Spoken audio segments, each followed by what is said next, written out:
Just from Juju's Diary। हमेशा खुश रहिए, किसी का दिल मत दुखाइए, spread happiness, कभी भी कोई ऐसा काम मत करिए जिससे आपको तकलीफ हो, किसी दूसरे को तकलीफ हो। मैं बस आप सबको इंस्पायर करना चाहती हूँ, मोटिवेट करना चाहती हूँ और चाहती हूँ सब मुस्कुराते रहें, खुश रहें, जीवन की रियलिटीज को जाने, कभी उदास ना हो और अच्छे काम करते रहें, अच्छी बातें शेयर करते रहें, हमेशा मुस्कुराते रहें और विक्ट्री की तरफ बढ़ते रहें। जीवन आसान हो, जीवन को ज्यादा सीरियसली ना लें, खुशी से भरे रहें। बस मैं यही चाहती हूँ और कुछ नहीं चाहती। मॉर्निंग फ्रेंड्स, प्यार भरा नमस्कार।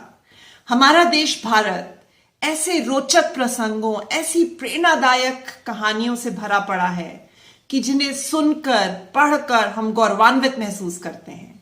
एक ऐसा ही रोचक और प्रेरणादायक प्रसंग जो कि सत्य घटना पर आधारित है, मैं आप सबके साथ शेयर करूंगी। मध्य प्रदेश में एक शहर इंदौर, वहां पे आड़ा बाजार नाम की एक जगह है। अब इसका नाम आड़ा बाजार क्यों पड़ा? देवी अहिल्याबाई होलकर जो यहाँ की शासक थी इंदौर की, वो बहुत ही ज्यादा न्यायप्रिय थी। उनके एकमात्र सुपुत्र मालोजी राव होलकर। ये पूरी कहानी इन्हीं के आसपास घूमती है। मालोजी राव होलकर अपने रथ से जा रहे थे तो सड़क किनारे एक गौ माता जिसने बछड़े को जन्म दिया था वो बैठे हुए थे। तो जो रथ था वो अनजाने में गलती से उस बछड़े के ऊपर से निकल गया और बछड़े का निधन हो गया। रथ आगे चला गया। वो जो गौ माता थी वो इतनी दुखी हो गई कि वो सीधे अहिल्याबाई देवी के दरबार में पहुंच गई। वहां जाकर उन्होंने, एक घंटी लगी हुई थी जिसको बजाने से न्याय की गुहार की जाती थी, उन्होंने वो घंटी बजानी शुरू कर दी। देवी अहिल्याबाई होलकर ने गौ माता के मालिक को बुलाया, पूछा कि ऐसा क्या हो गया कि ये गौ माता न्याय की गुहार कर रही हैं। तो जो गौ माता के मालिक थे उन्होंने जब अहिल्याबाई होलकर जी को बताया कि असल में क्या हुआ है, तो अहिल्याबाई होलकर जी ने मालोजी राव होलकर की पत्नी मेवाबाई होलकर से पूछा कि अगर किसी मां के सामने उसके पुत्र की हत्या कर दी जाए तो ऐसे हत्यारे को क्या सजा मिलनी चाहिए। तो मेवाबाई होलकर जी ने कहा कि जैसे उस पुत्र की हत्या हुई है उसी तरह, उसी तरीके से उस हत्यारे को भी मृत्यु दंड मिलना चाहिए। ये सुनकर अहिल्याबाई होलकर ने आदेश दिया, न्याय किया कि मालोजी राव होलकर को भी उसी प्रकार मृत्यु दंड दिया जाएगा।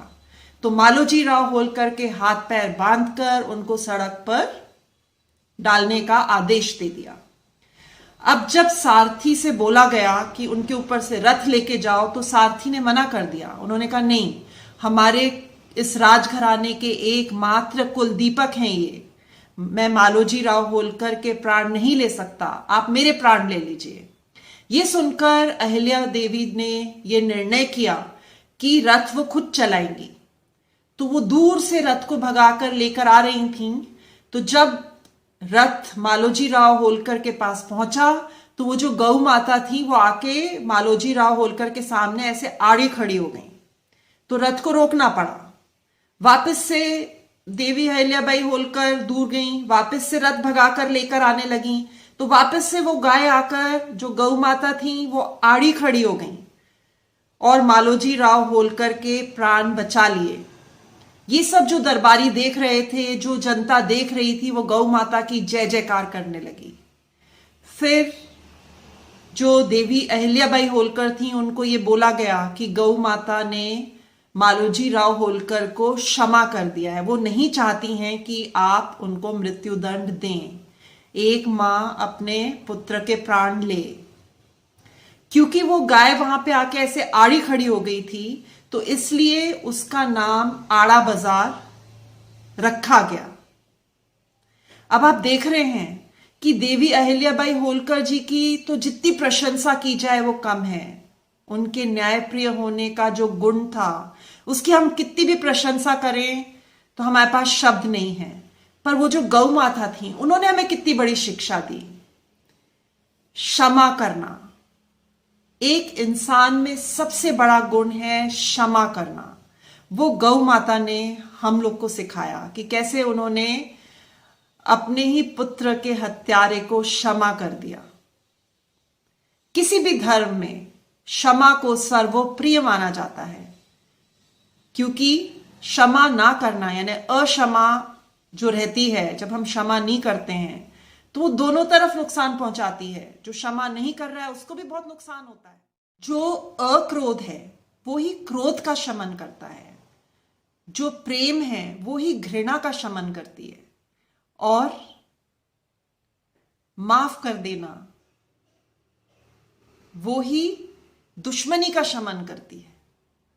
इसलिए माफ करिए, ये सबसे बड़ा गुण है। तो ये थी मेरे दिल की बात आपके दिल तक। फिर मिलेंगे। Be happy. तो ये थे पेजेस फ्रॉम जूजूज डायरी। फिर मिलेंगे एक नए पेज के साथ। मेरे चैनल को लाइक करिए, सब्सक्राइब करिए, शेयर करिए, अच्छे अच्छे कमेंट करिए और हमेशा इंस्पायर्ड रहिए, खुश रहिए।